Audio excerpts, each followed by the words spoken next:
Start చేసుకున్నా. Okay, ఇప్పుడు నేను మొబైల్ పక్కన పెడతానండి. నేను స్టార్ట్ పోతా ఉంటాను. మీకు ఏதாவது ప్రాబ్లం అంటే నాకు ఫోన్ చేయండి. నాకు ఫోన్ రాకపోతే నేను కంటిన్యూ చేసేస్తాను. ఓకేనా? నా మొబైల్కి కాల్ చేయండి ఏదో సమ్ ప్రాబ్లం అంటే ఒక 2 స్లైడ్ తర్వాత. Okay.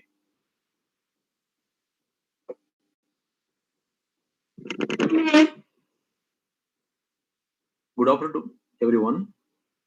Welcome to the second day of GPAT online class for BPharm students conducted by JNT University Anandapur, JNT University Kakinada, and in coordination with the AP government and Anandapuram local branch IPA. And this is Dr. Ramalingam, working as a director research at Raghavendra Institute of Pharmaceutical Education Research and located at Anandapur. It is affiliated to JNT University Anandapur. For today's class, and it's the part 2 of pharmaceutical analysis, and the part 1 I have dealt the various pharmacopoeial considerations and the fundamentals of spectroscopy and the theory component of UV visible spectroscopy. So I wish to continue the part 2, UV visible spectroscopy. Especially I just wanted to deal about Woodward rules, and later I just want to continue IR spectroscopy. It's by default the disclaimer. The contents in the presentation are compiled from different sources. This presentation is delivered at the interest of students, not involved any commercial benefits. Thus, the presenter shall not claim any copyright for this presentation and not responsible for any copyright issues if arise. Let us start with Woodward-Fisher rule. So this rule is the part of UV visible spectroscopy. It's purely deals about the lambda max of the component. So before going to your Woodward-Fisher rule, let us see UV spectrum. You all know about UV spectrum. So usually how we get a UV spectrum from the instrument, you know that, and a UV solvent, the more commonly used UV solvents are water, ethanol, and NXN, chloroform, diethyl ether. So whichever may be the solvent which can solubilize your compound, you dissolve it. Preferably, the concentration of the solution should be less than 100 microgram per ml. Practically, you can use below 50 microgram per ml. And more commonly, practically, for lambda max determination, we use 10 microgram per ml solutions. So when we go for recording a UV, you should ensure that the solution is very clear. It is not turbid.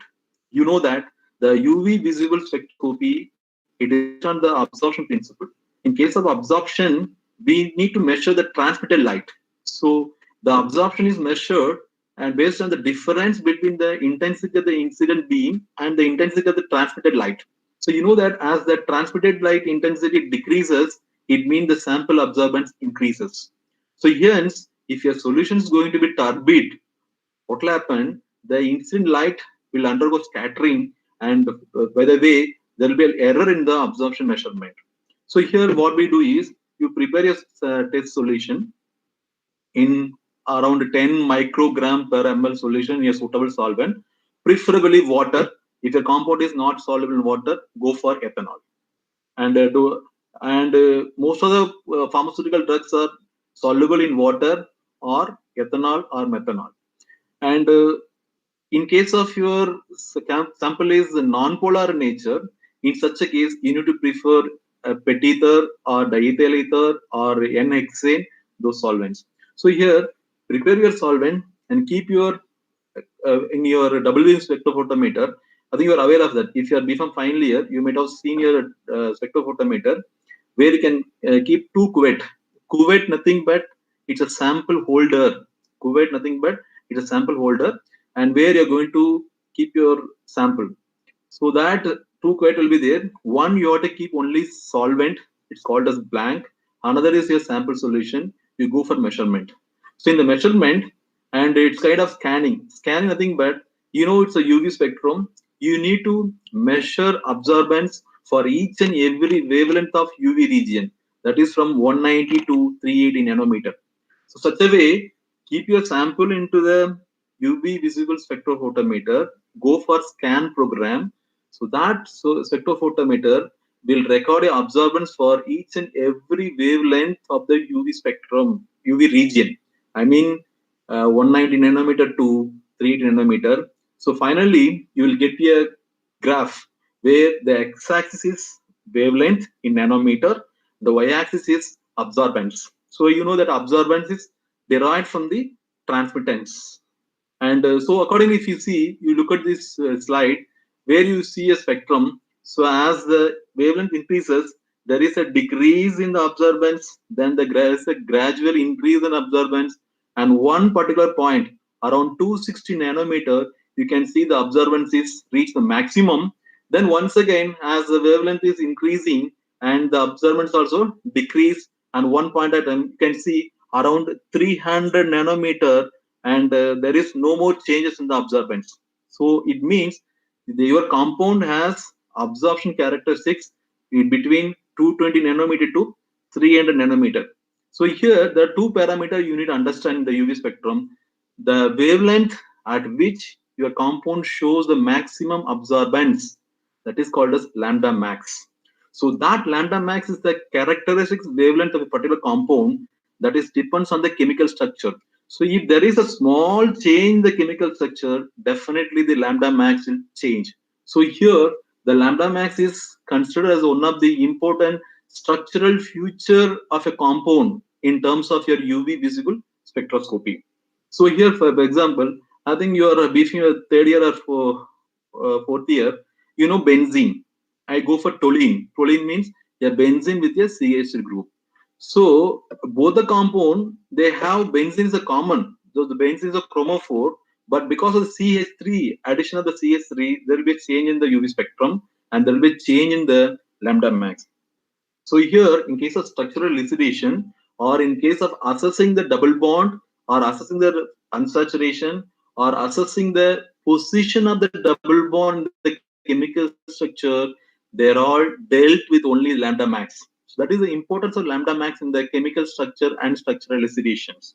So here, in such a way, I'm coming to the point. So the lambda max, I think, but what I told now, take a sample, keep it in your spectrophotometer, scan it, get the absorbance, go for graph, that is x-axis wavelength and y-axis absorbance. So that is a practical way of getting a lambda max. But here, the topic, what we are going to deal with that Woodward-Fisher rule, it's a kind of theoretical prediction. So you're going to predict, I'm going to give you a chemical structure. So for the chemical structure, you will sit in the classroom or you'll sit in your room or you'll sit in your home and you will try to predict and what will be the lambda max for this compound. And there is some empirical formula and there are some hypotheses which are going to apply and you will get your predicted lambda max. So remember, always there will be a small difference, very, very minute difference between the predicted lambda max by Woodward rule and the practical value what you get from the instruments. So this is called as nothing but the importance of Woodward-Fisher rule. Nothing but Woodward-Fisher rule is used to predict the lambda max of the chemical compound theoretically. So once I'm repeating, Woodward rule is nothing but it is a rule or set of rules used to predict the lambda max of the compound or the lambda max for the given structure theoretically. So it has come for before going to a calculation. Let us see what is this Woodward rule. So as I told you, it is comprised of several set of empirically derived rule and which is attempted to predict the wavelength of the absorption maximum in the ultraviolet visible spectrum of a given compound. So usually the question is here, can you use this Woodward rule for all chemical structure? The question is, we have so many plenty of, I mean, lakhs and lakhs of chemical structures are there in the world. Can you use Woodward rules for all the chemical structure? No, never. So this is applicable only for a compound which here conjugated nature. Once I'm repeating, these Woodward rules are applicable only to those compounds or only to those structures which possess conjugated system. I mean the alternating double bond. So accordingly, these Woodward rules can be used to calculate lambda max for conjugated dienes, can be used to calculate alpha, beta, unsaturated carbonyl compounds, can be used to calculate substituted benzoyl compounds and polyenes. So these are the four different category of compound, and which is there in your syllabus. And more commonly, we can use this Woodward rule to calculate or to predict lambda max. So let us know about the scientists who worked on this Woodward rule. So the rules were developed by Woodward in 1941. Then it was expanded by a Fisher in 1948. Just can you imagine that Woodward rules are not a new; it is almost before our independence. So here the Woodward rules works well for conjugate dyings and polyene with up to 4 double bonds or less. So initially what I want to say, this Woodward rule, who developed this empirical formula to predict lambda max, to work for polyene or a compound which contains up to 4 double bonds or less. Later, see the Woodward-Fisher rule, they both are two different scientists. Woodward is one scientist and Fisher is another scientist. In 1959, this Fisher modified this rule, and he just made to apply to different type of compound, even for the compound which contains more number of double bonds and the different class of compounds, so that the rule is modified as Woodward-Fisher rule. So here, the Fisher rule, they succeeded in applying this rule for plant pigments, even for carotenoids, which contains more than 4 conjugated double bond. And finally, this Woodward and Fisher rule, with the exceptional limitation is, so there will be a small difference between the practically observed lambda max and calculated lambda max by Woodward Fisher rule. That is almost around 5 to 7. I mean exactly 5 to 6.5 nanometer difference will be there. So you cannot say whatever the lambda max you predict, it will be 100% correct in the instrumental lambda max. So there will be a difference of plus or minus 5 to 6.5 nanometer. So here, and as per Woodward rules, the lambda max of the compound can be calculated. So it is a three different components where they designed it actually. One is the base value, another is sum of substituent contributions, another is other contribution. There are more major three components, they defined it. And I'm coming to the point here, the particular class. So we have several books, lot of books you referred. There are so many books. They defined and they shown how to calculate lambda max by using Woodward rule. And there are a lot of confusion. Even the student get confused when they go for practicing the Woodward rule on an unknown structure or new structure. So in that, in my experience for the past 10 years, and we have worked out some kind of a formula. It is for our convenience of the students. I'm coming with that. So here, as I told you that the class of compounds that is suitable for Woodward rules, and the condition for the Woodward rule is, as I told you, the structure should possess conjugation. The conjugation nothing but alternated double bond system in a chemical structure. So accordingly, there are four different class of compound. You can see here 1,3 butadiene, alpha beta unsaturated carbonyl compounds, benzyl compounds, and polyenes. So now I'm coming to my part. As I told you that how we are going to calculate, how we can make our Woodward rule simplified way or simplified formula for remembrance, especially you guys, you are going to write your GPAT examinations. So here, you just remember that absorption maxima, that is lambda max is equal to Bayer's. You remember the word Bayer's. BAERS. So each and every letter speaks about the each one component. So here as a Bayer's, B for basic value, A for additional conjugation, E for exocyclic double bond, R for ring residue, S for substitution on double bonded carbon only. Remember here, S is equal to substitution on double bonded carbon only, not all the substitutions. So here, what I want to say, this simplified formula, and before going for calculation, there are the systematic way of doing this, applying the Woodward rule for on structure. So he means, and you should know number one, Bayes, you should know BAERS. So you should understand each and every component. What exactly? What is this basic value? What is the additional conjugation? What is the exocyclic double bond? What is this ring residue? And what is the substitution on double bonded carbon atom? So you understand this. So once after understanding this each and every component, you take a structure and analyze the structure for each and every component, then go for summing. So here that's what all together, whatever the value get for basic value, what is the value get for additional conjugation, value get for E, value get for R, value get for S, all together you total it. So that will be a predicted lambda max for the given structure, and I will be dealing detail in later slide. Don't worry. So now first two, as already Bayes, under Bayes first is B. B means basic values. So here you can see in the slide, and there are different types of dienes, 1,3 butadienes. You can see here. In the first, you can see it is acyclic diene.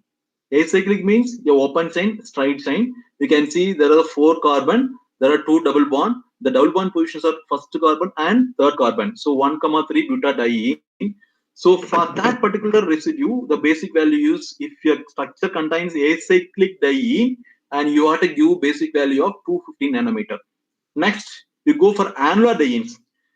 We have annular dienes. There are two type of annular diene. One is called as homoannular diene.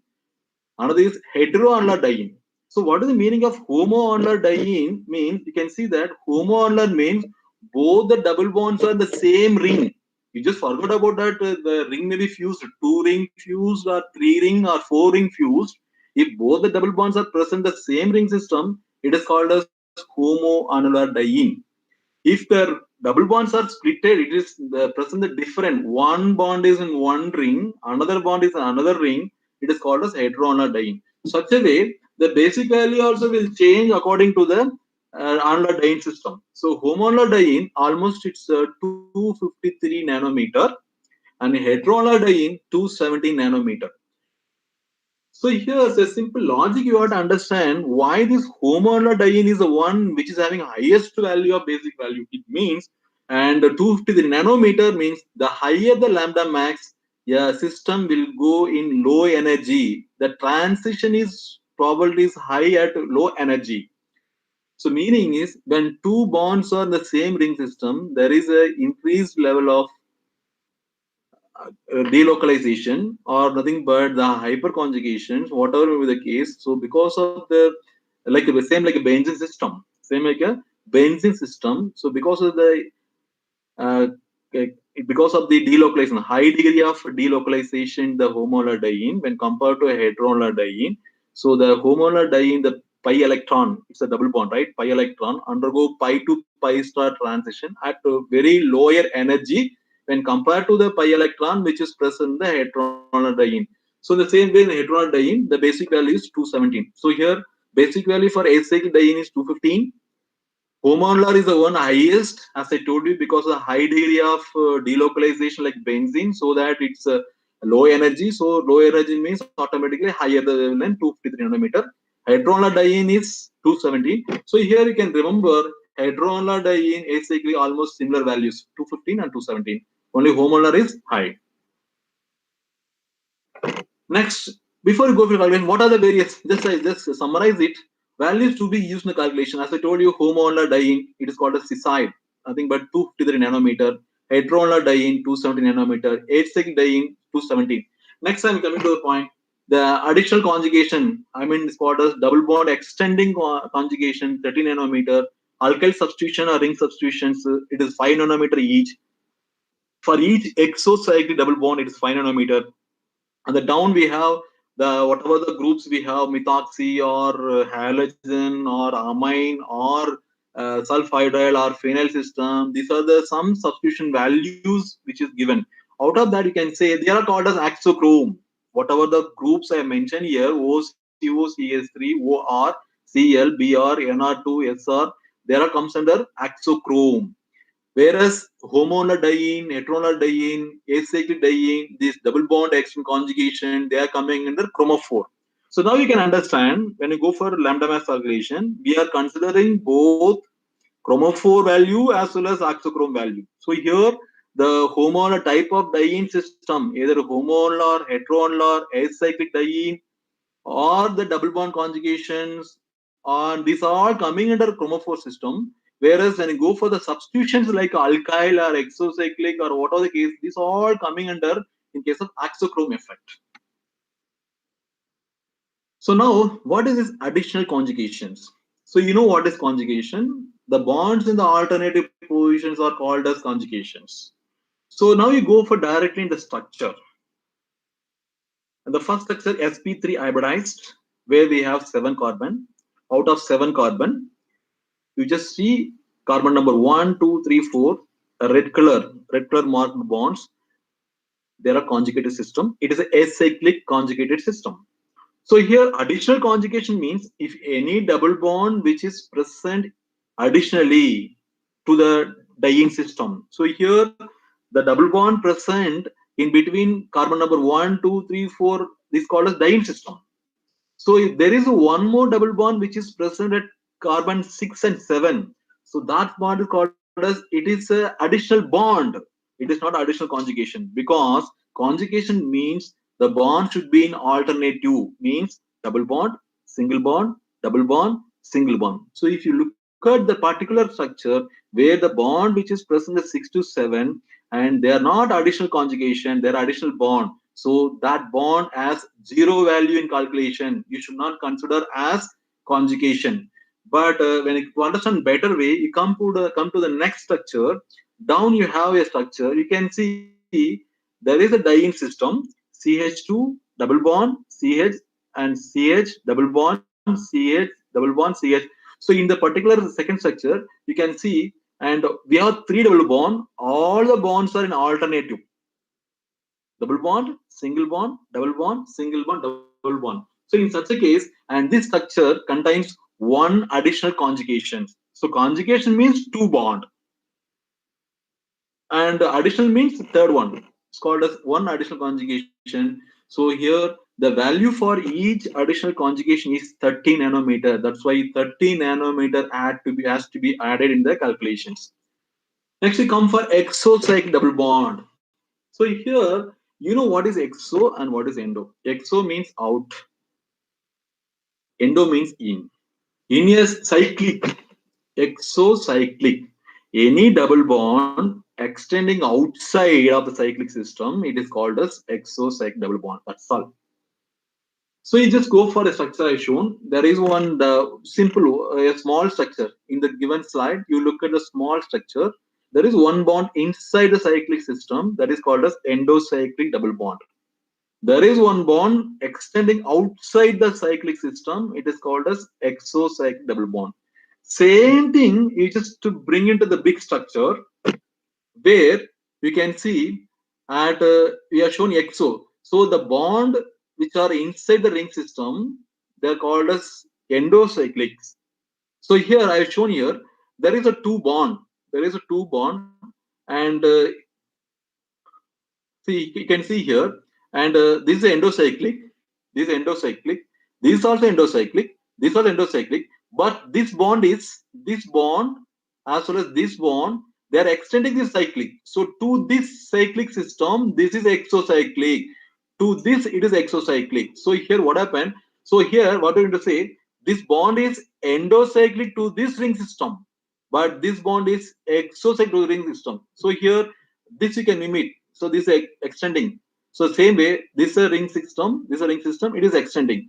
This system is extending. So these two are considered exocyclic double bond. So each exocyclic double bond should be considered as 5 nanometer each. You have to give the same. If you go for this bond behaves as exocyclic to this ring system as well as exocyclic to this ring system. So this bond will serve as a two exocyclic bond, and this bond will serve as a one exocyclic bond, so that in the complete structure we have 3 exocyclic bond. So I hope you understood. And this bond is serves as exocyclic to ring this system as this two, and this serves as exocyclic to this system. So automatically 3 exocyclic. As I told you, each exocyclic bond value is 5 nanometer. So 3 into 5, 15 nanometer has to be added to the structure. Ring residue. So what is the ring residue? So very simple. It is the number of bond cleavage to be done on the ring structure to isolate the entire conjugated sign. Thus, if we go for this structure, so here this complete structure is there. So it means this complete structure, you need to break the bond. So here ring residue nothing but bond breaking. Ring residue is nothing but bond breaking. So here the structure, first you just focus on the conjugated carbon system. This are, you can see these are complete conjugation. This complete chain, it's our conjugation. See double bond, single bond, double bond, single bond, double bond. So now from that you need to break the bond. So only that particular double bonded conjugated system alone should come out of the structure. So here where we have to break, we have to break here. This bond has to be broken. This has to be broken. This has to be broken. This has to be cleaved. This has to be cleaved. So altogether 1, 2, 3, 4, 5. So you need to break 5 bond to isolate or to separate this conjugated chain from the structure. So is equal to 5 residues. So number of bond breaking is equal to number of ring residue. So each residue is equal to 5 nanometer. So automatically here for this structure 5 into 5 is equal to 25 nanometer. 25 nanometer has to be added to the structure. So now, and the last one is the substitution value that already I shown here. This is the substitution value. These are the various Bayes last one. This is or these are the different substitution value, and these values and all you have to remember it and use it to use in the calculation. So now let us go for some calculations. How you determine? Calculate lambda max for 1,4 dimethyl cyclo X 1,3 diene. Okay, forget about the chemical name. This structure is given. So now use the structure. First you should know Bayes. Bayes means basic value. You know it's a homoannular diene, 253 nanometer. Next is A. A means additional conjugation. So we have only two double bond. There is no extra double bond. So that value becomes 0. Next, when you come for exocyclic, so the system is only single cyclic system. So there is no fuse system. So there is no exocyclic double bond in this particular structure. Okay, come for residue, ring residue as I told you, and this 1, 2, 3. This is a dying system, conjugate dying system. This has to be removed from the structure. So automatically you have to break here and you have to break here. So these two bonds has to be broken. So two residue. That's why here nothing but 2 into 5 is equal to 10 nanometer. And alkyl substitution 2 alkyl, because as I told you, substitution on double bonded carbon only. So here if you see, and this is a double bond carbon, this is also double bonded carbon, and you have to substitute only on this. So two alkyl substitution you know already given here, and alkyl substitution or ring residue both are having 5 nanometer. So ring residue also be given 5 nanometer, alkyl substitution also 5 nanometer. So automatically here for this structure there are two methyl group values 5, 10. So automatically total is what is it, 273 nanometer. It is a calculated value, but practically observed value is 263. So this difference is common in case of your theoretical prediction and practical value. Next, let us come for this compound. And this is more commonly I just wanted to show for a ring residue how we are calculated. So here this compound, once again Bayes, Bares, Bayes. Okay, so in case of Bayes, basic value go for basic value. So here the annular system, both the rings are in the different ring system. It's a heteroannular. It is a 250 nanometer. What are the cases? Because see reason this heteroannular value 214, 215, 217 depends on author, different textbook they refer. So 23 nanometer it's not a problem. So they use 214 nanometer. You use 217, it is not an issue. Okay, 240 nanometer. And ring residue, as I told you, you have to isolate only this conjugated system. This carbon, this, and this. Only this carbon chain has to be removed. If you want to remove this, you have to break this. You have to break this. You have to break this. So automatically, 3 residue, automatically 3 into 5 nanometer. Then we come for exocyclic double bond, as I told you. See here, if you go for the structure, You look at this bond. This bond is extending this cyclic system. This bond is extending this cyclic system or this ring. So this serves as a exocyc double bond in its case. Next is substitutions. You can see this substitution S methyl group. It is substituted on this carbon atom. This carbon is a double bonded carbon. So we need to consider this value. Okay. So we'll go for what is the value here. You can go for SR. This value is 30 nanometer, and this value is yes 30 nanometer. 30 nanometer. So total is around calculated value is 264, observed value 268. Obviously, this is only 4 nanometer difference. Observe, see, this observed value nothing but practically determined in the laboratory, the same compound dissolved and measured lambda max. That's what observed. And this compound, let us see. And this one example, see. And if you look at this structure, you can see heteroannular. This, if you consider this and this, they are heteroannular. If you consider this is a homoannular, remember whenever you have both annular in the structure, you need to give preference, priority goes to homoannular. It means the priority goes to the highest value. You know, heteroannular basic value is only 215 or 270 nanometer, but the homoannular is 253. So you consider this as basic value. If you consider this is a basic value, this bond is the additional conjugations. If you consider this is the 250 for these two bonds, you are giving 253 nanometer.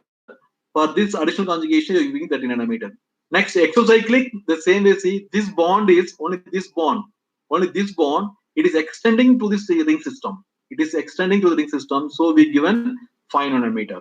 Next, ring residues. If you go for ring residue as well as all together added, but they added 6. How come become 6? See, only this is alone a substitution you can consider. This alone a substitution consider 5 nanometer. Okay, keep aside.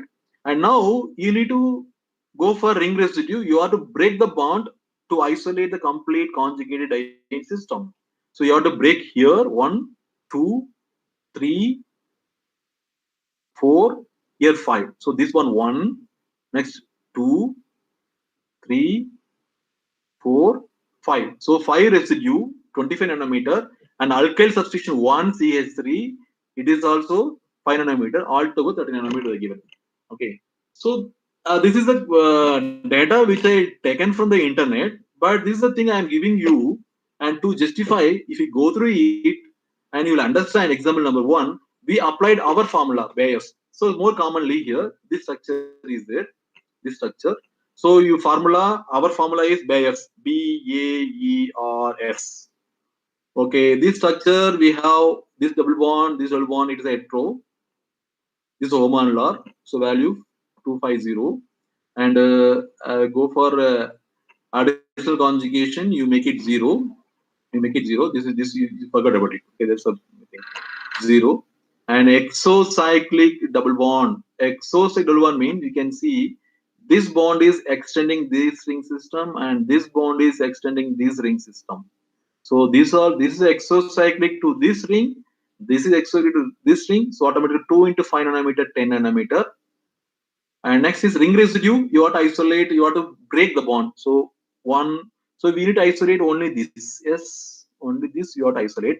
So you have to break 1, 2, 3, 4. So 4 to 5 is equal to 260. So on this particular system, there is no alkyl substitution, that become 0. Okay. So totally 283. Come for this. Example 2. The same way here, this particular compound, we have homoannular. If you consider these two homoannular, these two is heteroannular. As I told you, you consider highest value. So these two homoannular, 253 value, 253 nanometer. When you consider this is a homoannular, this bond become additional conjugation. See, single bond, double bond, single bond, double bond, single bond, double bond. This is single bond, double bond. So this is also conjugation to this. So it's additional conjugation and 30 nanometer. And exocyclic, only this bond you can see. This bond is extending this ring system. This is a ring system. This is a ring system. This bond is extending to this. So 1 into 5 nanometer, 1 into 5 nanometer is equal to 5 nanometer.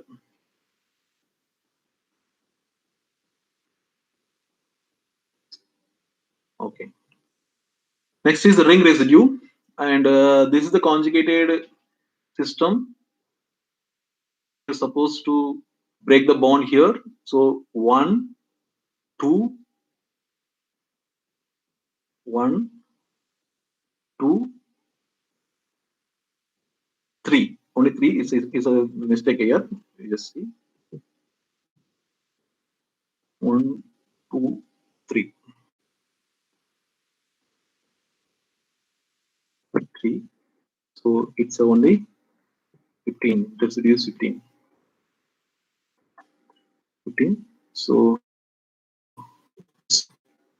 298. Yes. So only 3 ring residues possible here. Okay. So 290 nanometer is it. Next, accordingly. So the same way, how see if you look at the structure, if you apply formula only, you can correct some structures. So of course, this is a calculation done by my student and gave to me. So I just check now, and for your purpose, our student have done it, and just now they did a mistake here. See, ring this is 1, 2, 3. Only 3 residues are there. So 15 nanometer, correct. So accordingly, this is the homework given to you. You try to do your lambda mass calculation for these structures at your home. The next chromophore is unsaturated carbonyl compound system. The similarly the same like a 1,3 butadiene. For this structure also, the same basic value will be there. The same additional conjugation will be there. Same exocyclic ring system will be there. Substitution will be there. Everything will be there. So here there are some values is given to you, and you see, and basic value is there as given like a heteroannular, homoannular, acyclic. So here you can see there are different types of basic values. Acyclic alpha beta unsaturated ketone 240 nanometer. 6-membered cyclic alpha beta unsaturated ketones 215. 5-membered cyclic alpha beta unsaturated ketone 202. Alpha beta unsaturated aldehyde 210. Like alpha beta unsaturated carboxylic acid esters 195. So likewise, there are different basic values given for this compound. The same way, these are substitutions. So here, the substitution is given that here earlier in the 1,3 butadiene, there is no positions. Any position the same value. But here, based on the position of the substitution, the value will differ. Alpha, beta, gamma, delta. In chemistry, you might have understood. So usually, and it is a functional group in organic chemistry. Those people who are not aware of it, you can understand now. In chemistry, and it's a functional group, keto group. So any carbon attached to the functional group is called as alpha. Next is beta. Next is gamma. Delta goes like this. So here, this is a functional group here.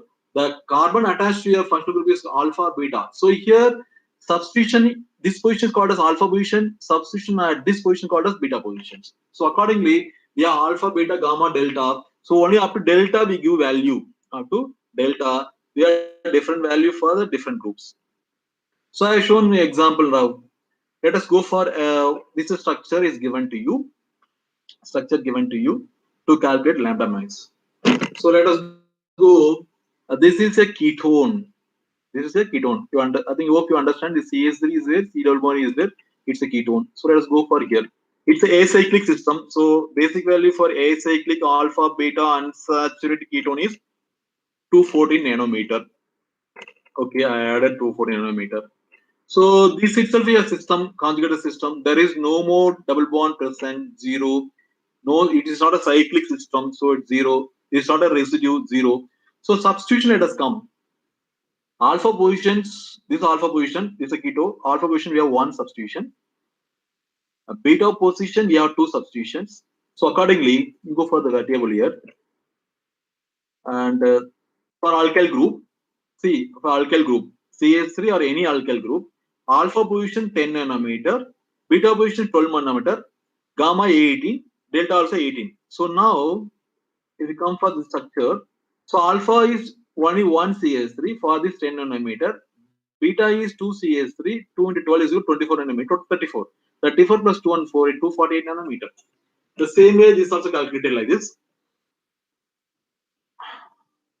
This is a problem given to you. You can refer textbook, you can refer this, you can try.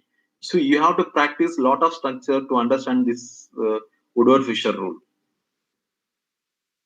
Next, when you come for this is very simple. The lambda max calculation for aromatic systems. So this aromatic system, it's not Bayer's, only it's BS. That's all. It's very simple. So here lambda max is equal to all the parameter B, A, E, R, S will not be there. So B plus S, basic value plus substitution. That's all. So in case of this benzyl system, see the basic values are given here. If it is aromatic ketone, 246, aromatic aldehyde, 250, aromatic acid is 230, aromatic ester, 230. So basic values, these are basic value.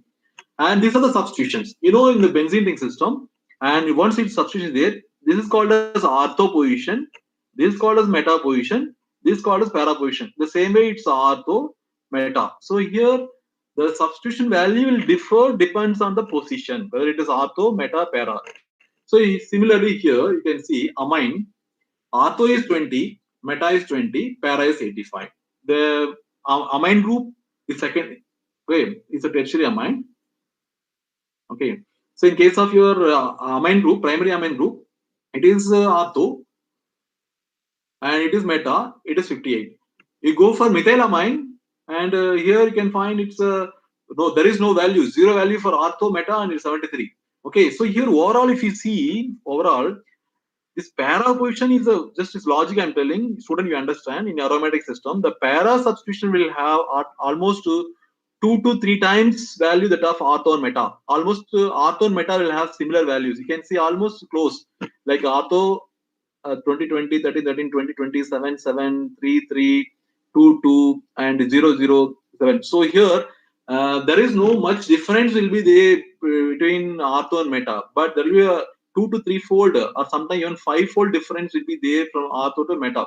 That's it. So you can see these are a higher value. So para substitution will have always higher value. Accordingly, go for this.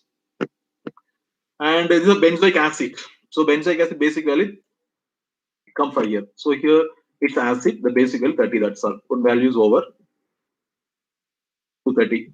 Substitution, we have 3 substitution, OH, OH, OH. It is ortho. So there is 2 meta positions. This also meta, this also meta. So 2 meta OH, 1 para OH. So we go for value, OH group. See here, meta is 7 and para is 75. Sorry, 25, 25. 7 is for meta and para is 25. Similarly, see there are 2 meta OH group, 2 into 7 is equal to 14 nanometer. 1 para OH, the value is 25 nanometer, total is 39 nanometer. So total lambda max is 269 nanometer. It's very simple.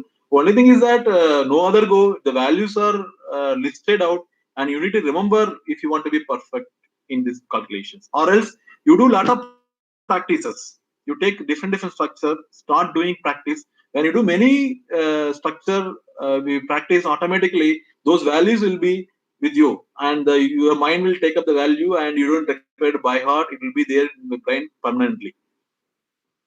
Accordingly, you just try to do calculation for this structure and check your answer.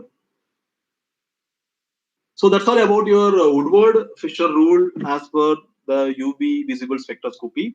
So dear students, this is the last slide of your UV visible spectroscopy. I'm just closing this and I'm going into infrared spectroscopy.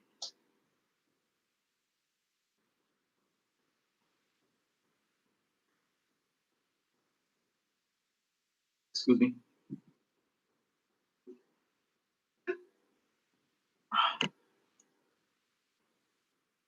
So here, the infrared spectroscopy.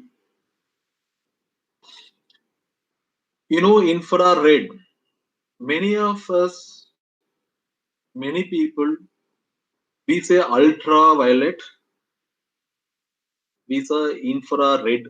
What is this ultra? What is infrared? Ultraviolet, infrared. See, both are depends on the visible light only. See, ultra means shorter. Ultraviolet, shorter wavelength than violet. That's why UV radiations, ultraviolet. Infrared. You know WebGR? Web WebGR. Violet, indigo, blue, green, yellow, orange, red.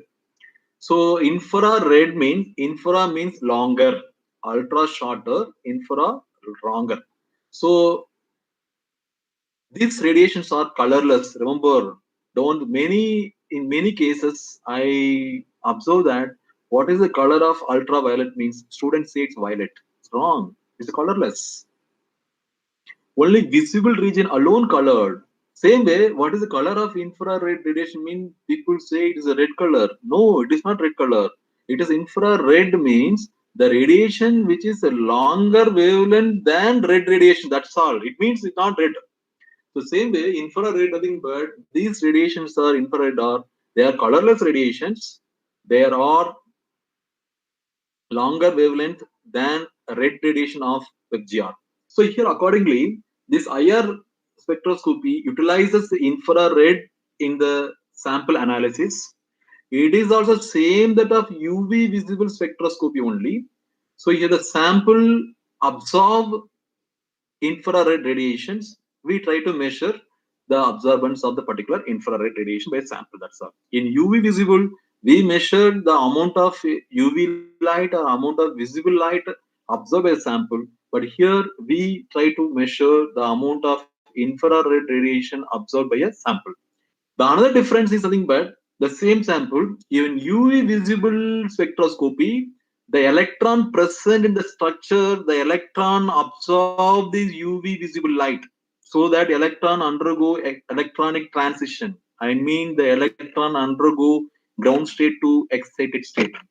But in case of infrared spectroscopy, the bond present in the molecule, it is not electron, the bond, the vibrating bond present in the molecule, already the bonds are under vibrations. So the vibrating bonds are absorbing these infrared radiations.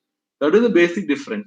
So here, in case of infrared spectroscopy, it is also, as I told you, type of absorption spectroscopy based on absorption of middle infrared region. Very important point.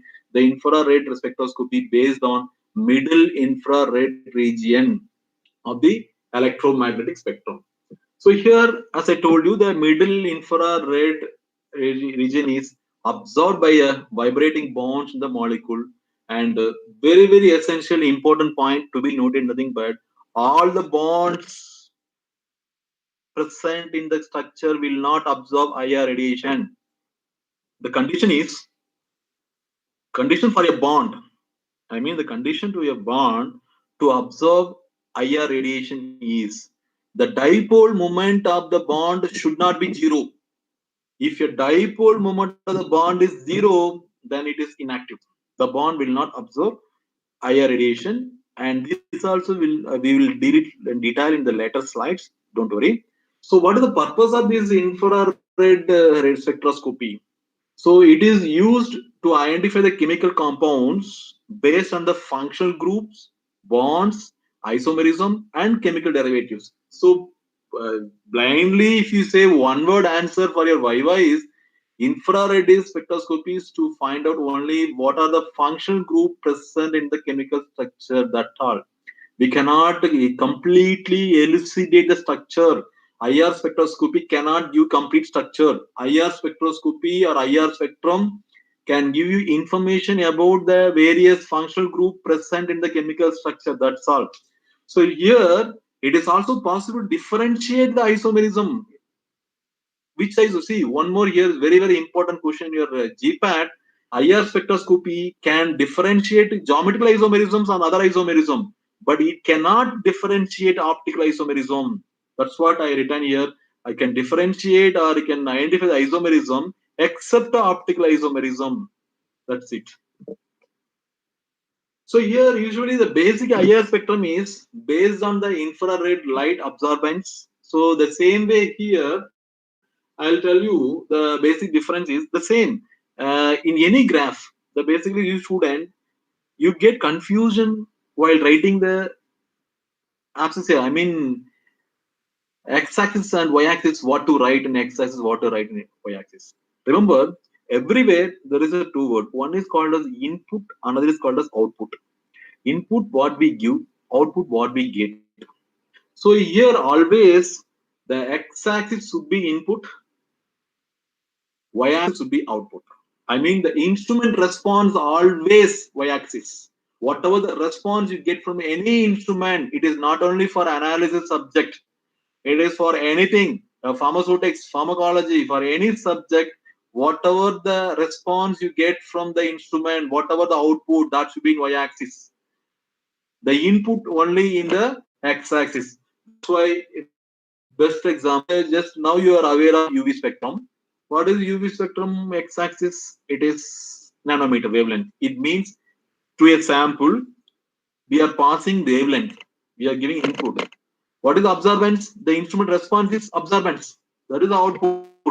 That's why I keeping in case of your y-axis. The same way here also, you can see always that wave number or wavelength of the IR radiation should be in x-axis, and whatever the transmittance, percentage transmittance or absorbance what we get, that should be in y-axis.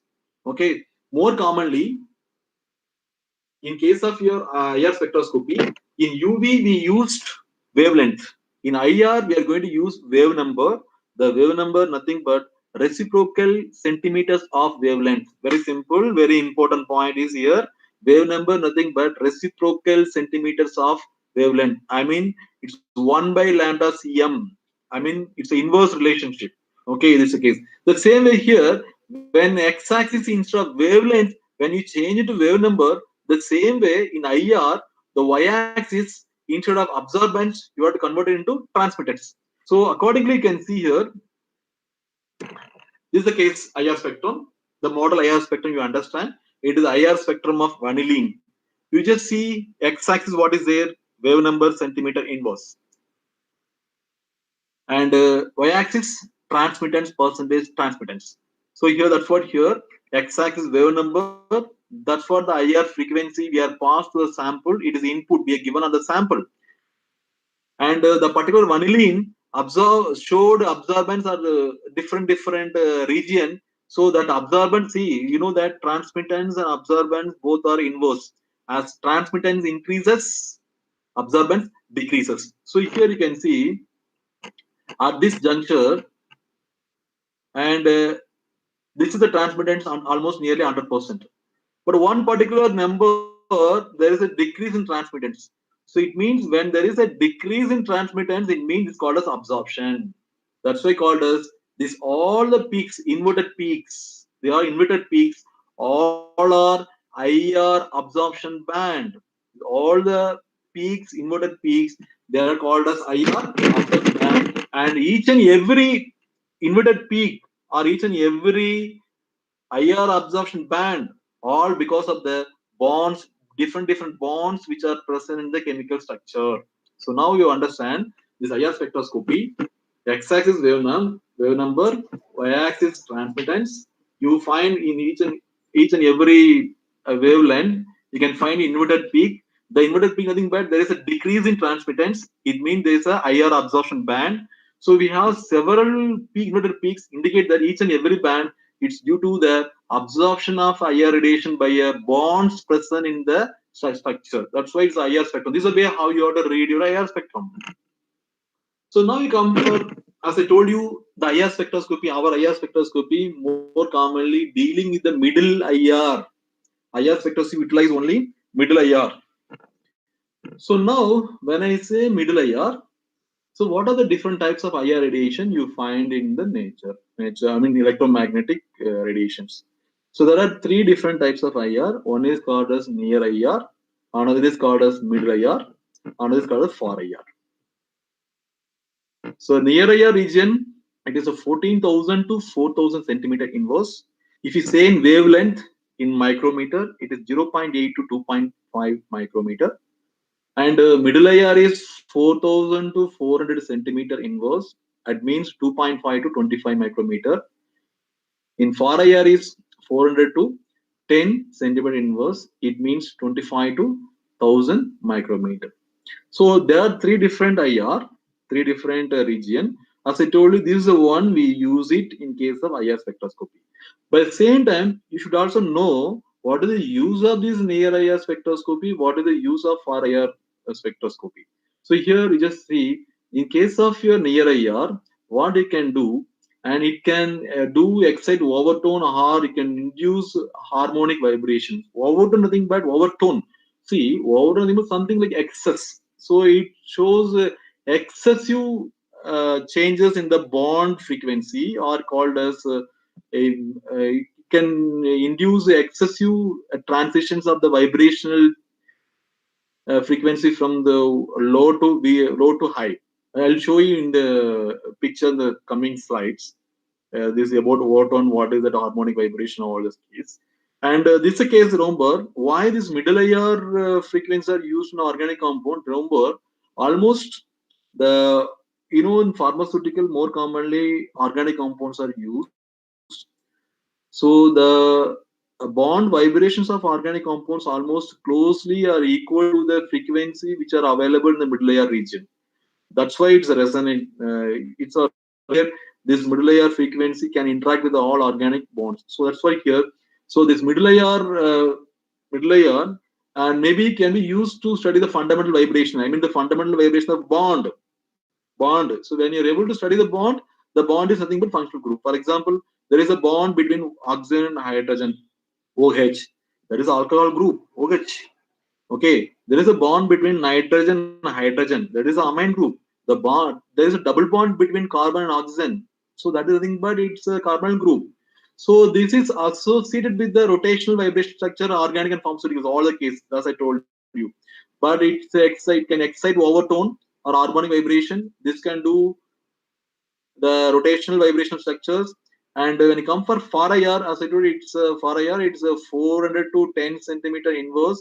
In terms of wavelength, it is 25 to 1000 micrometer. So here, this region is just adjacent to the microwave region, and it has very low energy when compared to mid layer region. And so that what happened, it can be used for the rotational spectroscopy, not for vibrational spectroscopy. It can be used for the rotational spectroscopy. As you know, the microwaves, radio waves are used in the rotational spectroscopy. Yesterday class, I told nothing but NMR is a rotational spectroscopy where we use radio waves or radio frequency. The same way, the far IR is just adjacent to microwave region. It has low energy. It may be used for the rotational spectroscopy. So there may be a question, I think, but which IR can be used in rotational spectroscopy? It's a far IR. Which IR is used in the organic compound functional group determination? It is middle IR. That B. So now let us come for molecular vibration and IR absorption. And you should understand the Hooke's law. The Hooke's law derived from the a spring, mechanical spring. The same way here, just imagine, and this is a bond, it's a string, it's a bond. You consider it's a bond. There are two atoms. So these bonds are like a spring. That's why I told you it's vibrating. Let us consider M1, M2 are the mass of two atoms. So here the reason is every bond in the molecule is under vibration, maybe variety of reasons. It may be imbalance the mass, maybe M1, M2 is not similar, or the bond the bond is always due to the hybridization, overlap of orbitals, you know that. So because of overlap the orbital, maybe the bond each and every bond will have its own force constant. Double bond will have one kind of force constant, double bond hybridization, overlap of orbital is different, triple bond is different, and single bond different. The type of orbital involved in the bond formation is different for single bond, double bond, and triple bond, and depends on atom. So accordingly, the mass factor or the force constant, these two are the one which determine your bond vibration in the molecule. I am speaking about a bond in a chemical molecule. You consider this a chemical molecule, we are bond to atom. Like you consider this oxygen, this hydrogen, it's OH bond. Okay. So now, as per Hooke's law, directly I'm coming, we can able to calculate the frequency of the bond. That is, the nu bar is equal to 1 by 2 pi into root of k by mu. So here k nothing but force constant and mu nothing but reduced mass. The reduced mass thing but mu is equal to, we have m1 and m2. This k comes here, force constant. This is a k is a force constant. Okay, the mu is nothing but m1 m2 by m1 plus m2. So if you are able to know what is the mass of atom and what are the masses of the atom, or what is the force constant for the particular bond, you can able to calculate what is the frequency of the chemical bond in the chemical structure. And this is called as fundamental frequency. Remember, the vibration existing in a chemical bond naturally called as fundamental frequency. I mean, the vibration existing naturally in the bonds of chemical molecule, it's called as fundamental frequency. So here, we have see when you go for a chemical structure, and we have different types of bonds. A molecule, as number of atom increases in a molecule, automatically number of bonds also increases. And we have different types of bonds: single bond, double bond, triple bond. Once again, single bond we have depends on the atom. OH is a single bond, CH is single bond, NH single bond, C single bond O, C single bond S. They are different bonds. So for a molecule to be IR active means, what is the meaning of for a molecule to be IR active? It absorbs IR radiation. So if your bond is absorbing IR radiation, we call it as IR active. It must be associated with the changes in the dipole moment. I mean, the dipole moment should not be permanent. The dipole moment should change. If you have dipole moment permanent, then the bond may not absorb IR radiation. That's why here the bond with permanent dipole moment or IR inactive. So it means a bond which is having with the bond which is associated with the change in dipole moment or IR active. So for example, here simple diatomic molecule have only one bond and only one vibrational band. That's all. For example, N2 is there, H2 is there, Cl is there, and this molecule only one bond. The dipole moment is permanent for this. Dipole moment is permanent for this. So they don't absorb IR frequency. They are IR inactive. That's why this molecule is symmetric. N2, H2, Cl2, and the band is not absorbed in the IR spectrum, but and this it absorbed only in what is the Raman spectrum. And but you go for asymmetrical diatomic molecule for CO is there. Asymmetric means see both atoms are similar. That's why called as symmetrical. And when you come for here,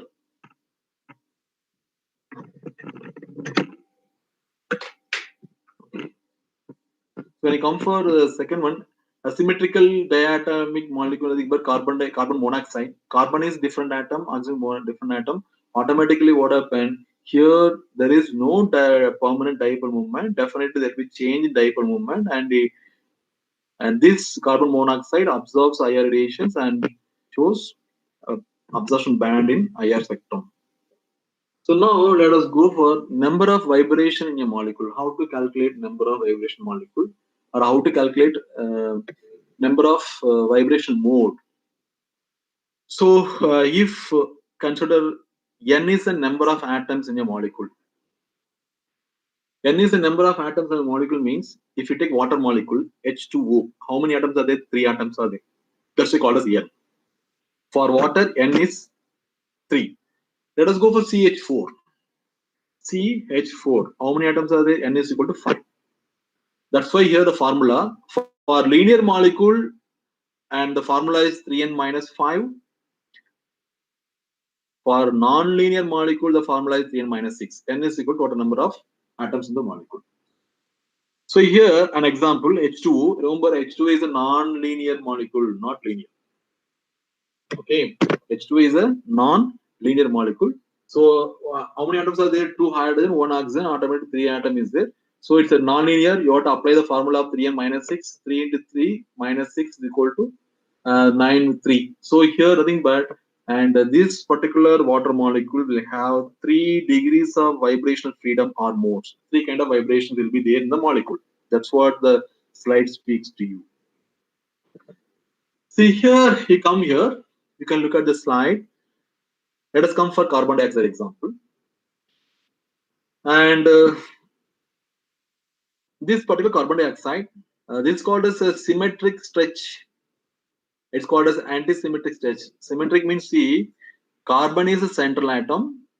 This both oxygens are atom. It is moving similarly. I mean, simultaneously, both oxygens are coming closer, same time going away. At the same time coming closer, same time what is it? Going away. So in that case, what happened when you come for the symmetrical stretch? Symmetrical stretch means bond stretch.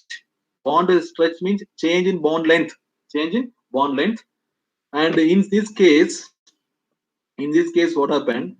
The carbon dioxide, the dipole moment of the molecule is not change. It's a permanent dipole moment. There is a dipole moment. I agree. There is a dipole moment for carbon dioxide.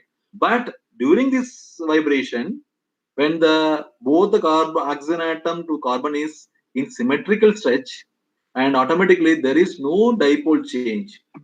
So when there is no dipole change, automatically this particular vibration of the carbon dioxide and does not absorb higher frequency. In case of your asymmetric stretch, we can see that this atom is moving closer by the time this atom is moving away. So it's asymmetric stretch. It is IR active. So here, very important question here. Symmetric stretch of carbon dioxide is IR inactive, but asymmetric stretch is IR active. These are the other kind of vibration. It's kind of bending. Bending means change in bond angle. Change in bond angle. See, this is called a stretching, change in bond length. This vibration speaks about change in bond length. It's called a stretch. And they are called as bending, change in bond angle. I'll show you the different types of vibration in the next slide. So here, that's why in carbon dioxide, bond under symmetrical stretching bond, where in case of symmetrical stretching, dipole moment is zero. There is a permanent dipole moment. There is no change in dipole moment. Does not absorb higher frequency, but it scatters the higher frequency with the Raman shift. So here, what happened when this particular vibration, symmetrical stretch, when the dipole moment, there is no change in dipole moment, and it does not absorb IR frequency but can scatter the IR. So when a molecule is not suitable for IR spectroscopy, that is suitable for Raman spectroscopy. When a molecule is not suitable for Raman spectroscopy, that is suitable for IR spectroscopy. That's why here the Raman spectroscopy is the complementary technique to IR spectroscopy. Very, very important question here. Which spectroscopy is complementary to IR spectroscopy is Raman spectroscopy. So as I told you, the vibration, types of vibration organic molecule, I think this is, you are very aware of it. You may be knowing that there are two kind of vibrations. One we called as, more commonly it's a stretching, another is called as bending. Stretching is change in bond length. Bending means change in bond angle. You can see stretching two category. One is a symmetrical stretching, another is anti-symmetrical, nothing but asymmetric. Anti-symmetric or asymmetric, both are same. And stretching. So symmetrical means, see, the both atoms are moving closer, moving away at the same time, so that these both the bond lengths are remain same at any time. But in case of anti-symmetric or asymmetrical, when one bond is moving closer, the another bond is going away. So this bond length and this bond length are, it's not equal. So it's called as asymmetric stretching. Out of these two, remember, this is having higher energy. This is higher energy than this. When you come for in case of your bending, so here it's called as in plane scissoring. Means, scissor actions. How a scissor is moving, right? So when the, for example, this is center atom. When these two atoms are moving closer, automatically there is change in bond angle here. And rocking means itself or moving, just oscillation, kind of oscillation. So automatically these are change in bond angle. Out of plane wagging, wagging nothing but it's a kind of umbrella. Umbrella. All the strings are out of plane means when umbrella open and down, all the strings are coming closer, coming going up. That's called as outer plane wagging. And twisting nothing but the twisting nothing but it's a kind of twist. One atom is going down, another atom is going up. It's a kind of what is that twisting. So these are the more common type of vibrations in organic molecule, which is available in any textbook, and moreover you might have studied in your Ravi Shankar textbook also. So you'll understand this. So IR absorption by a vibrating bond. So here the question nothing but as I told you that all bonds will not absorb IR radiations. Only vibrating bond with change in dipole moment, bonds will absorb IR radiations. And so here, what is happening exactly when a bond is absorbed? Here, you can see that. And this is the energy curve. Remember, the energy what is shown here is potential energy. Remember, the energy involved in the bond vibration is potential energy. It's one of the important questions to be remembered. And in case of vibration energy, what is the potential energy? So here, just remember that. And your bond is stretching like this. I mean, the vibrating and vibrating, energy will go up. It's kind of it's a low energy. It's going up. So in same like in a UV, how you say ground state, excited state, different energy level. So here your bond have different energy level. V is equal. I mean, vibrational energy level is 0. Vibrational energy level 1, 2, 3, 4. So remember that your bond is vibrating like this. Bond is vibrating like this. When your higher radiation is falls on a bond, this bond will absorb the higher radiation. It will go vibration change from V0 to V1. That's it. This is called as vibration change. So that's what happening in case of your bond when your higher radiation is irradiated on a sample. So here what happened? The bond which is vibrating at V0 level, it absorbs higher radiation, it goes to this level. So here see, this is the level, this is the next level. So there is a small change in energy level. So here this is the energy level of the bond, and this is what is the energy level of the bond. But one thing is that you want to understand what is happening here. Remember, the fundamental frequency of the bond will not change even after absorbing higher radiation. The fundamental frequency of the bond will not change. Only the vibration magnitude, the magnitude of vibration will change. So here, the point to be noted nothing but remember those are listening and it's not written the slide. Remember, a bond after observing higher radiation, the fundamental vibration of bond is remain constant, but observed higher radiation is accommodated as change in the magnitude of vibrations that will change. So now come for this. What are these fundamental vibrations? So in the let us go for overlapping the fundamental frequency of the various bond with the middle IR frequencies. You can see here NH bond, OH bond, CH bond. So these bond fundamental frequency are almost similar to the middle IR frequency of this range around 3500 to almost 2800. So this is a range of frequency. This matching with this IR frequency. The IR frequency in between 3500 to 2800 is matching with the fundamental frequency of these bonds. The same way, around 2100 to 2300, this IR frequency of middle IR region, it is matching with the triple bond fundamental frequency. Similarly, 1600 to 1800 frequency of IR radiation is matching with the fundamental frequency of the bond of C double bond C, C double bond O, C double bond. Similarly, this happens. So when you go for this IR spectrum, this complete IR spectrum, x-axis is the wave number, y-axis is the percent transmittance.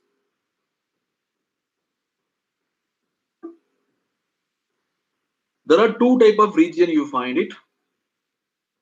One is a group frequency region, and which deals about only functional group. That is 4,000 to exactly 1100 centimeter inverse. So this is the region we categorize, we name it as group frequency region. The other region is called as fingerprint region. So this fingerprint region, it is from 1100 to 400 centimeter inverse. So here remember the fingerprint region is very sensitive for small change in the structure. It can be used for identification and authentication. So the fingerprint region is used for identification and authentication. Group frequency region is used to determine or to find out what is the functional group present here.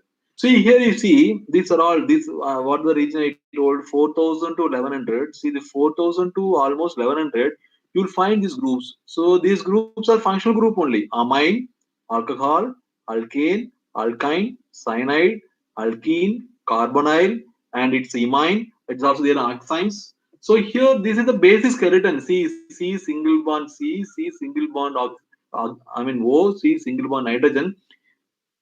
These are the basic skeleton of the structure. So that's why here what happened, I told you that fingerprint. So this speaks about the small basic skeleton of the structure.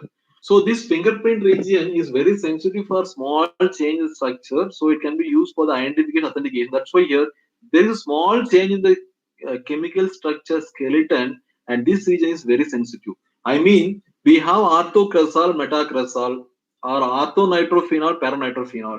So these structures are having the same functional group, but the skeleton will be different. Ortho is different, meta is different. So those ortho, meta, para isomers can be easily differentiated. This region, not this region, not this region. This region we can differentiate. So here, one thing it's table is tabulated by myself. I mean, for your better understanding, I just wanted to correlate and this value with the Hooke's law. You know this Hooke's law 1 by 2 point root of k. K is a force constant and m is a reduced mass.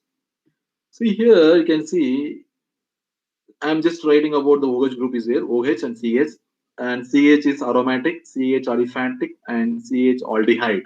Okay, and OH is the one which is having highest fundamental frequency. Think about stretching frequency 3600. NH become 3300, CH become 3000. There is exactly 300 difference. Now the question is why OH is higher, why NH is lesser than one OH, why the CH is lesser than NH. Come for the force constant. What is K? Force constant. So the force constant nothing but something based on the electrostatic attraction between two atoms. You can consider that also. Oxygen is highly electronegative than nitrogen. Nitrogen is highly electronegative than carbon. So automatically what happens? This is negative, this is positive. The force constant is relatively high in case of a OH group when compared to NH. NH is having a high force constant when compared to CH, so that OH is holding by the higher frequency than NH. The same thing you can see here also. You can see C double bond O, C double bond N, C double bond C. Here also, oxygen is having the higher electronegativity, and next followed by what is it? Nitrogen. So when compared to these two, automatically what happened? The carbon group is having the higher fundamental frequency 1700. Next is Cn. You can see only the 100 difference exactly. C double bond O is 1700, C double bond N is 1600, C double bond C is 1500, C double bond S is 1500, and N double bond O is 1400, S double bond 1300. So 100 difference. It's easy to remember these values. Okay. So here these are nothing but like a CO, all the fingerprint region, these values are coming in case of fingerprint region, all the values comes under fingerprint regions. So that table is just classified in this way. So here this is a simple logic, nothing but where you can able to correlate the electrostatic force existing the bond based on the force constant or as mass. So here you can see, and sulfur is more electronegative than oxygen nitrogen.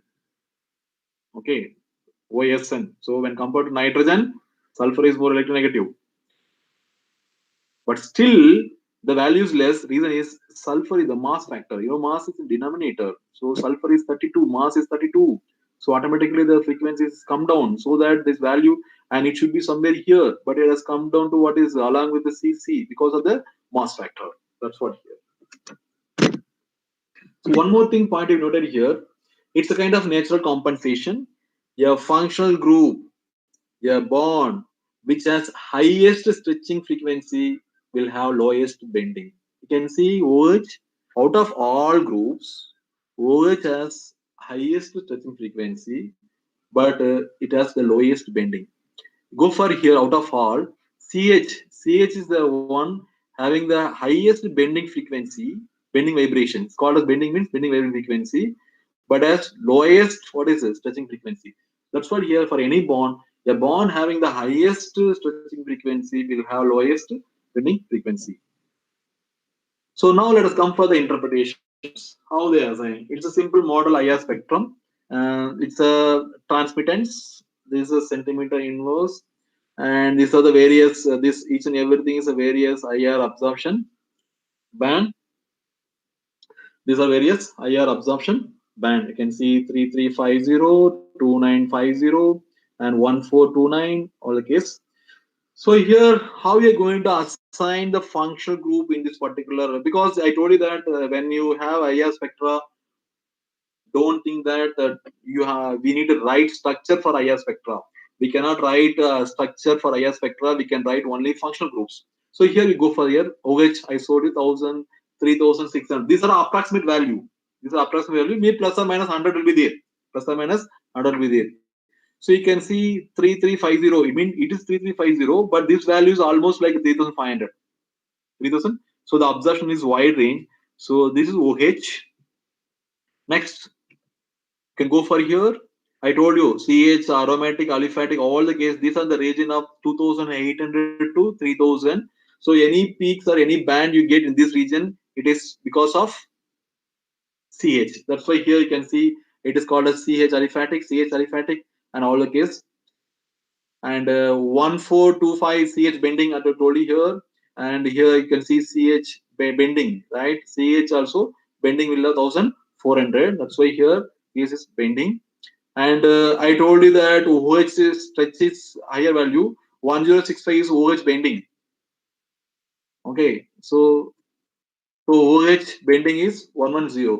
So here that way, when you go for IR spectra, and for a single functional group, you will have band for stretching vibration, as well as you will have band for what is the bending vibration.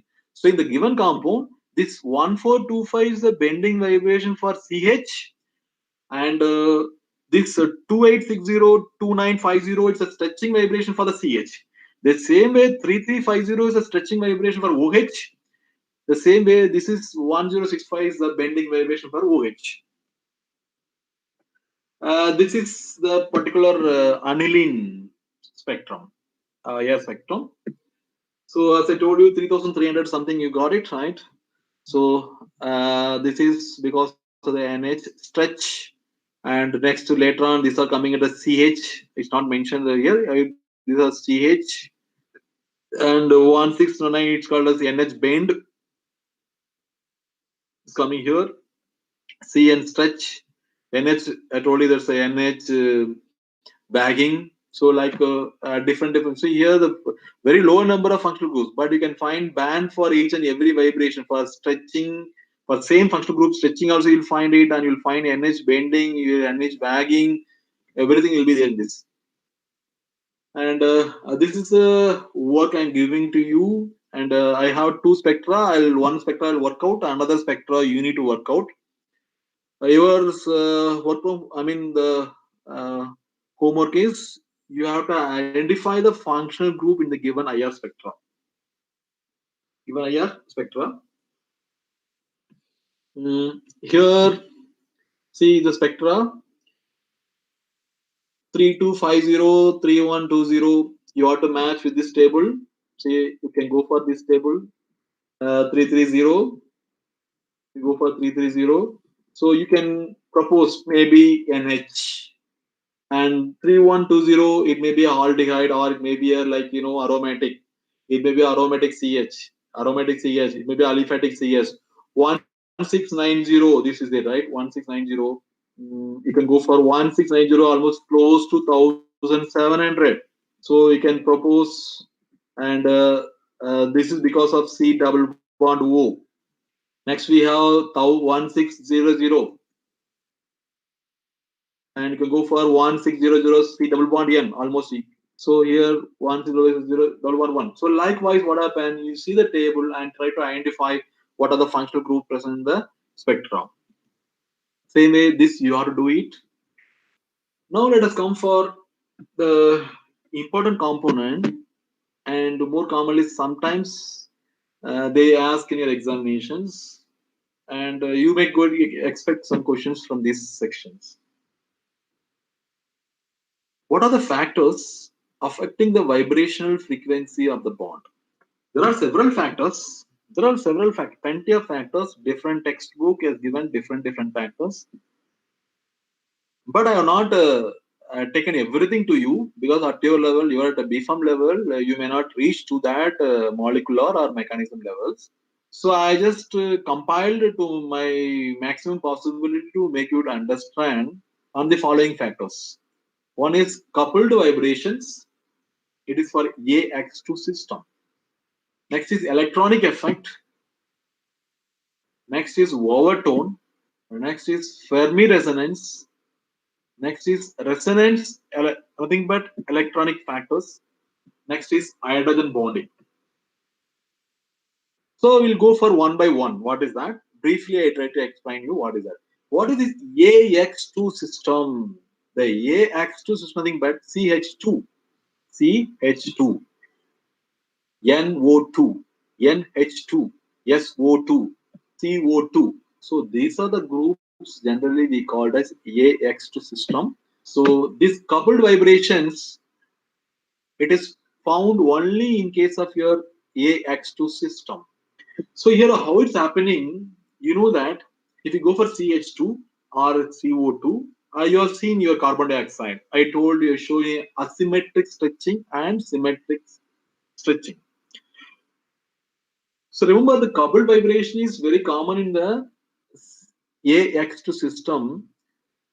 Here I will take an example of CH2, it's AX system. So the CH2, a carbon will be there, two hydrogen will be there. Both will undergo symmetrical stretching as well as asymmetric stretching. So here what's happening is, symmetric stretching will have one frequency, the symmetrical stretching will observe one frequency, and asymmetric stretching will observe another frequency.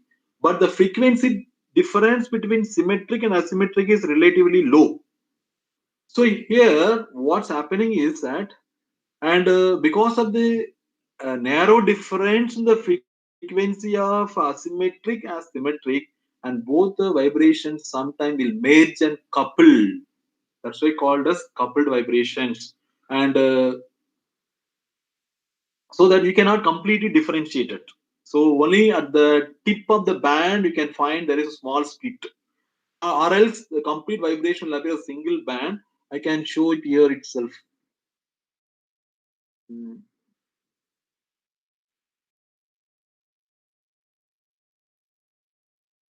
yes, like something like this. You can see here. Yeah, here. It may be just not exactly not this value. Just for example, this may be for asymmetric. I remember always asymmetric will have higher value, and this may be for symmetric. So both are coupled, so it appears one band. Only the apex, I mean the tip of the particular absorption band, you find a split. That's called as symmetric vibrations.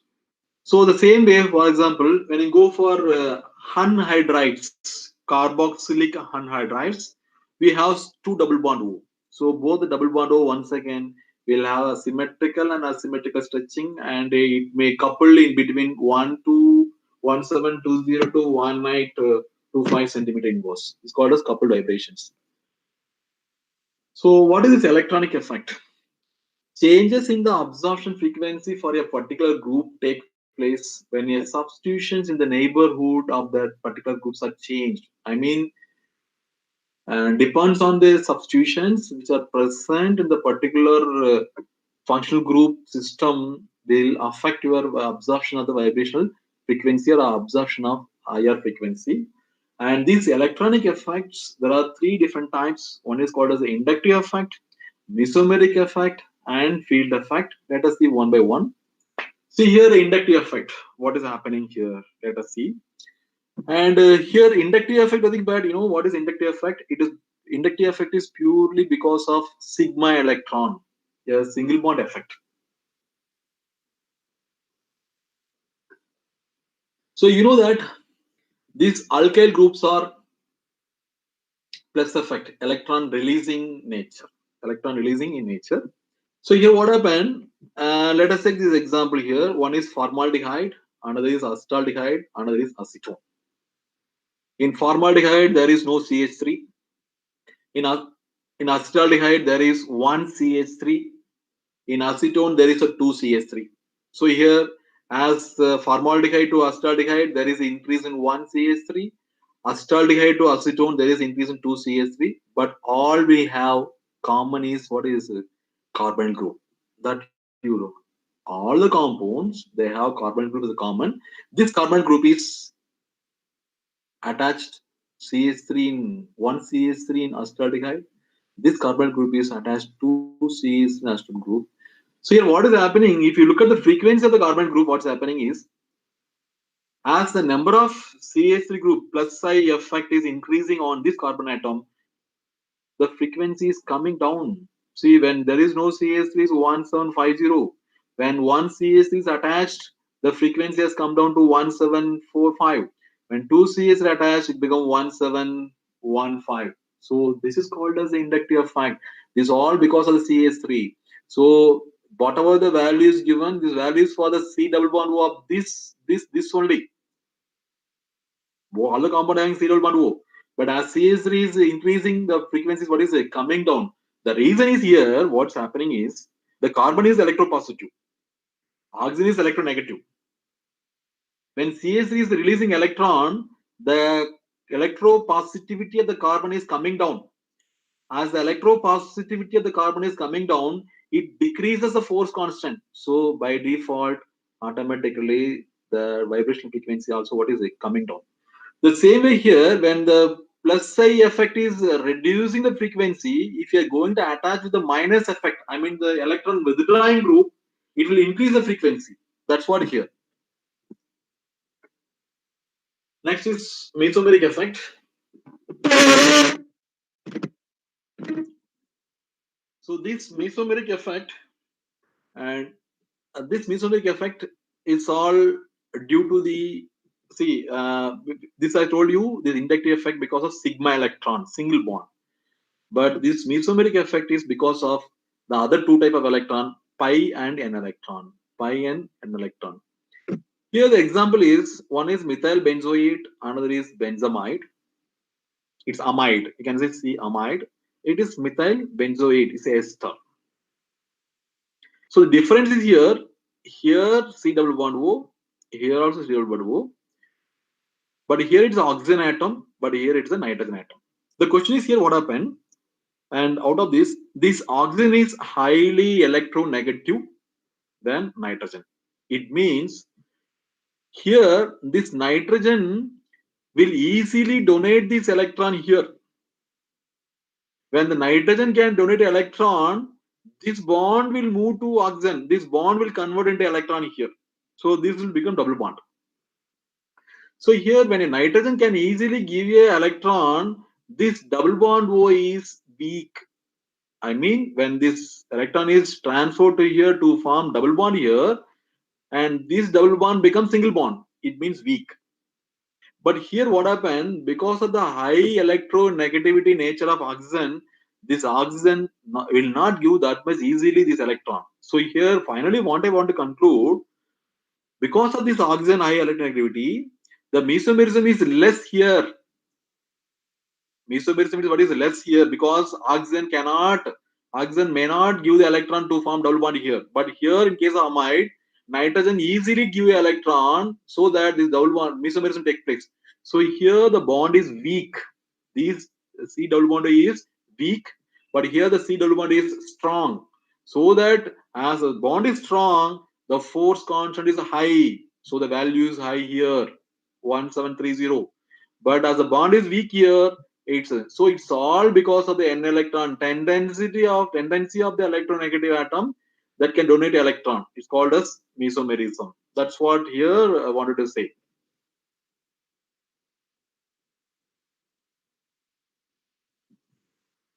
Next is field effect. The field effect nothing but proximity of the groups in a chemical structure. Especially in case of ortho compound of benzene, just to see, we have is called as a ketone, and it's a kind of your C double bond O CH3, and there is a halogen here. When X is present at this position, this electron will have interaction with this carbon, will electron with oxygen. So automatically, this influence the vibration frequency of the carbonyl group. When this X is present here, this effect will not be there.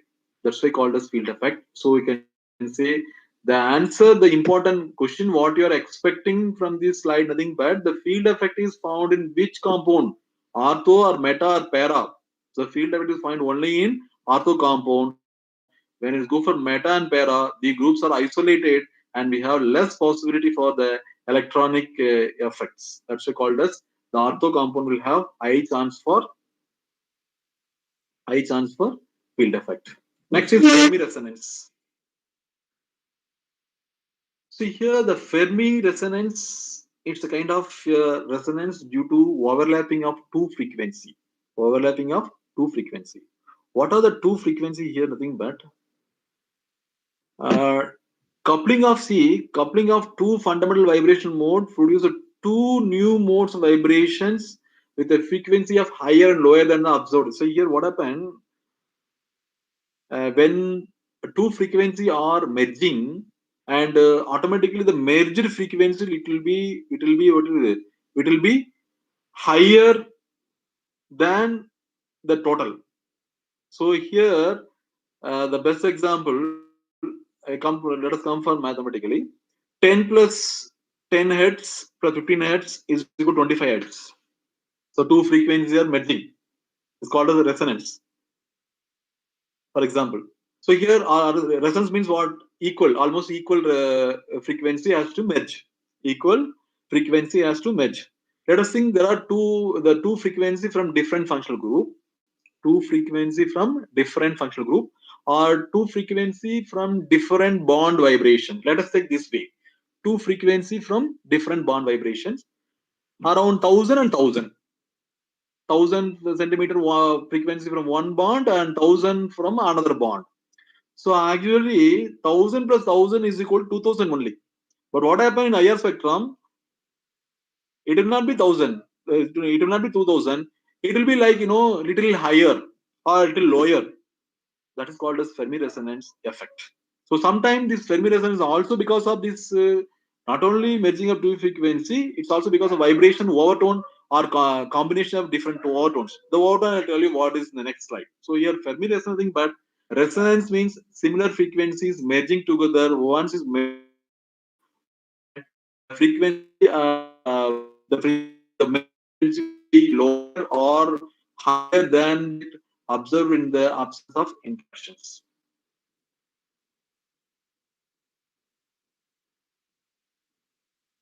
So here this Fermi resonance is a special case of mechanical coupling. Fermi resonance is a special case of mechanical coupling.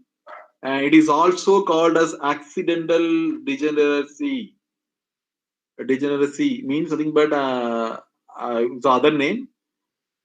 And this understanding this, for many higher bands, their overtones of the fundamental frequency means twice the wave number. I'll tell you. I'll explain you over time. We have to go back and I'll tell you what is overtone.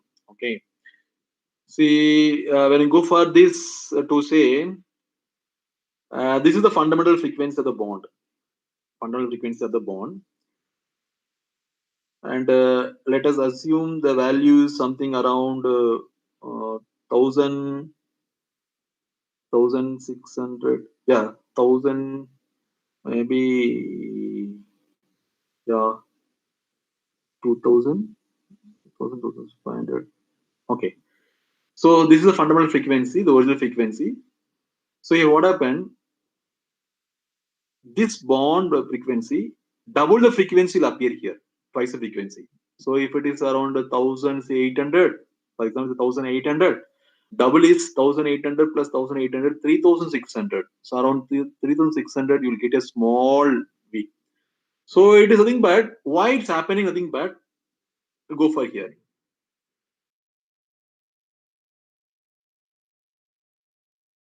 See, when a bond is here, vibrating here, observe IR frequency going from to here to here, it is a fundamental frequency. Like a V0 to V1 fundamental frequency. For example, it absorbs 1800. Imagine that some bonds, probably some portion of the bonds in the molecule, it goes from here to here.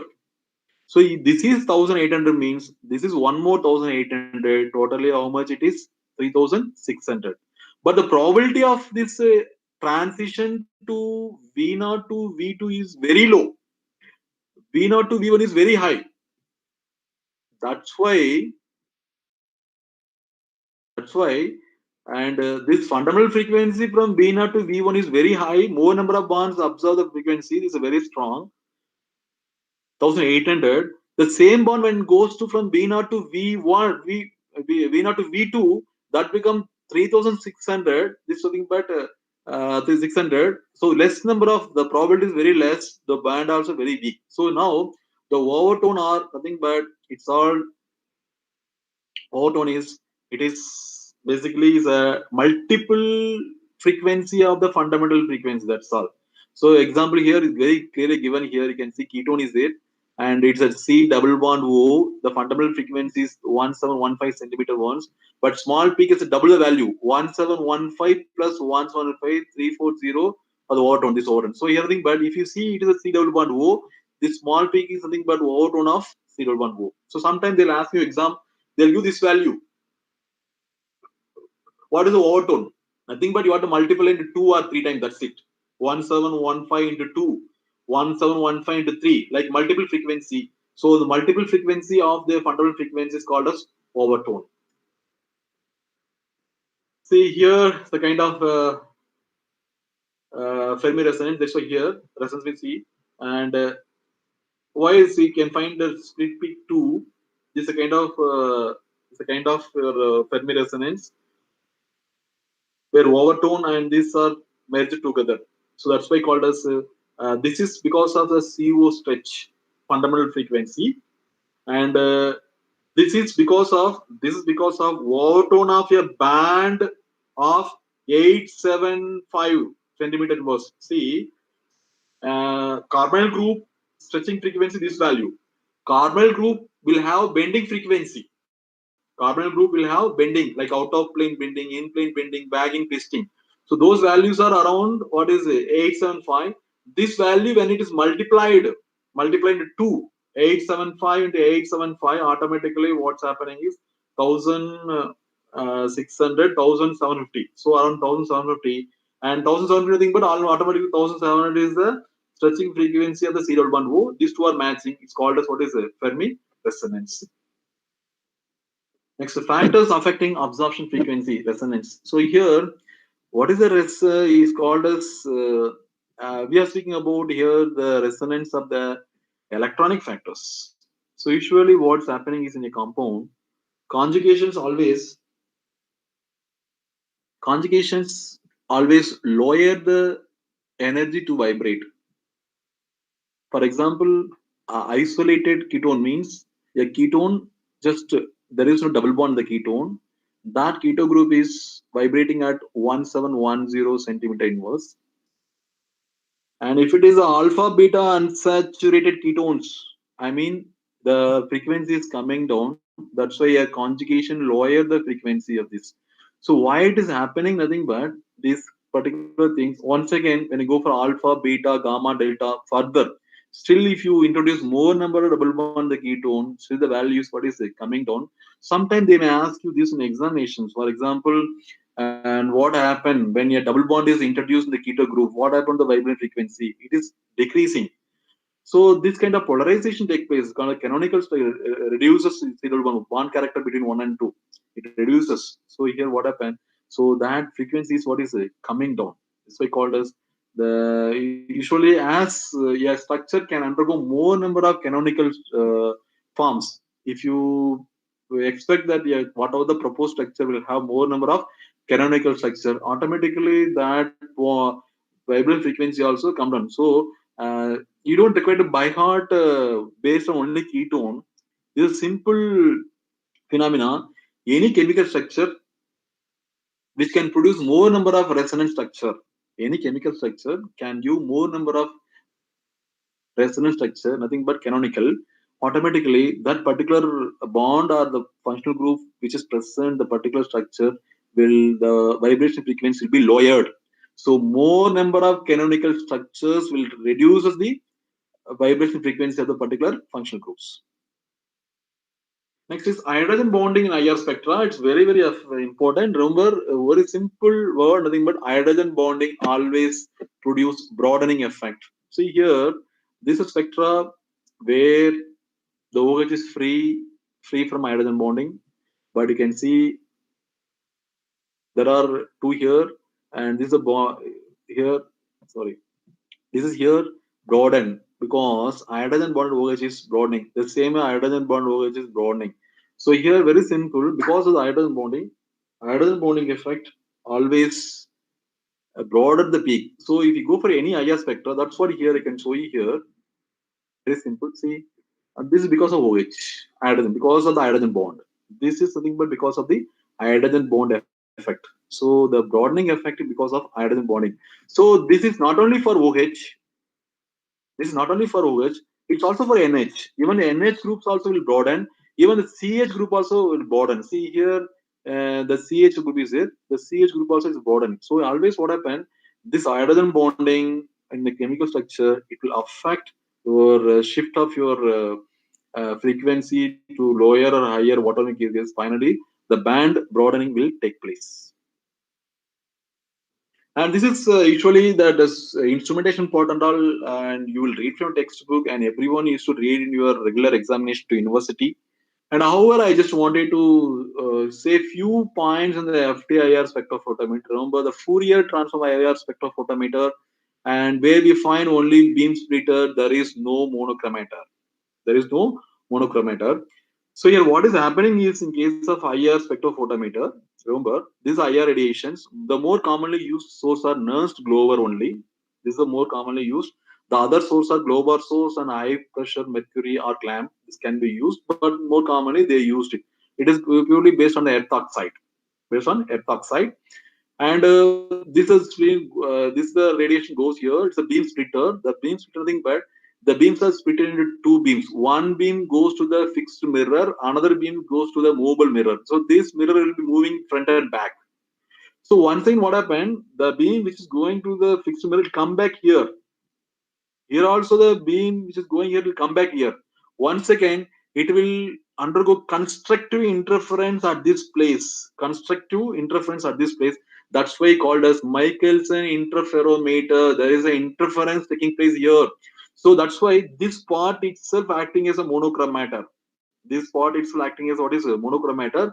So we don't require any monochromator. So usually one of the following component is not present in the FTI spectrophotometer, means monochromator is not there. Then this light is goes to a sample. Then after sample, same way like UV, after transmittance goes to detector. The detector more commonly they use deuterated triglyceride sulfate DTGS and mercury cadmium telluride MCT. These two are more commonly used in case of IR spectrophotometer. It is for your knowledge. And finally, and almost we are at the end of session. And though you don't have Raman spectroscopy in your syllabus, But Raman spectroscopy is a complementary technique to IR spectroscopy. You must understand the difference between Raman and IR spectroscopy.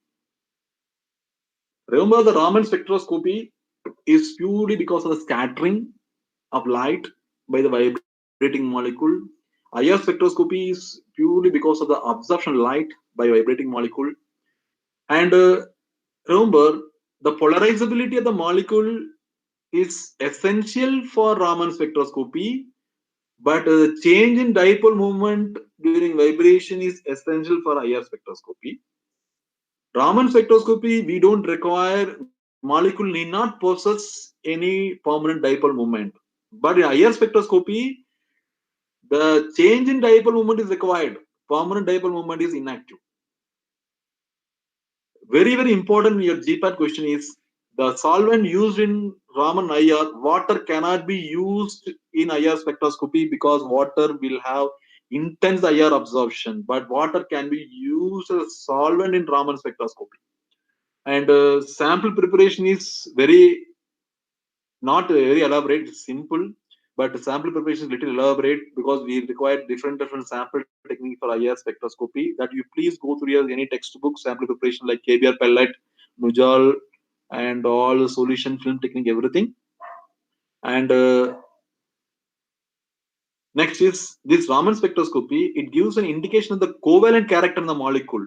So this is a very important point. The covalent character in the molecule is indicated by Raman spectroscopy, whereas IR gives only the ionic character in the molecule. And in machine-wise, the cost of the instrument is very high. In case of Raman spectroscopy, IR is inexpensive. When compared to Raman, IR is less expensive. So with this, I conclude these sessions and other part and other things and all. You please go through your textbook. The textbook, what you can follow for this is you can go through Kemp.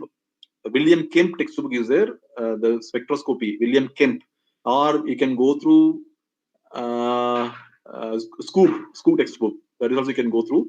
Any textbook, you just please follow the standard textbook for your GPAT preparation. Wish you all the best. Thank you very much.